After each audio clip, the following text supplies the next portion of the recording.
સુરતનો એક પરિવાર ગ્વાલિયર ટ્રેન મારફતે જવા નીકળ્યો હતો ત્યારે સુરત રેલવે સ્ટેશન પર ઓટો રિક્ષા મારફતે પહોંચ્યા હતા, પરંતુ આ રિક્ષામાં જ તેઓ સોનાના ઘરેણાં ભરેલી બેગ ભૂલી ગયા હતા। પરિવારે તાત્કાલિક મૈધરપુરા પોલીસનો સંપર્ક કર્યો અને પોલીસે સીસીટીવી ફૂટેજના આધારે ઓટો રિક્ષા ચાલકને શોધી સોનાના ઘરેણાં ભરેલી બેગ મૂળ માલિકને પરત કરી હતી।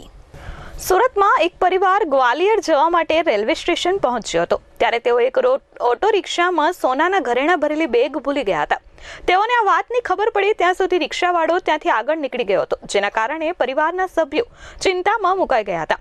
બાદમાં ચિંતિત પરિવાર તાત્કાલિક પોલીસ મથકે પહોંચ્યો હતો, જો કે પોલીસે પણ ઘટનાને ગંભીરતાથી લઈ તાત્કાલિક તપાસ હાથ ધરી હતી। પોલીસે પરિવારને સાથે રાખી રેલવે સ્ટેશન અને આસપાસના સીસીટીવી કેમેરા ચેક કર્યા હતા। પોલીસ થોડી જ મિનિટોમાં સીધી ઓટો રિક્ષા સુધી પહોંચી હતી। ચાલકને શોધીને પૂછપરછ કરતા તેના પાસેથી સોનાની ઘરેણાંવાળી બેગ પૂરતી સલામત મળી આવી હતી। આ કામગીરી અંતર્ગત તેરા તુજકો અર્પણ અભિયાનમાં પોલીસે સોનાના ઘરેણાં ભરેલી બેગ પરિવારને સુપરત કરી હતી, જેથી પરિવારમાં પણ ખુશીનો માહોલ જોવા મળ્યો હતો। Bureau report S24 news Surat.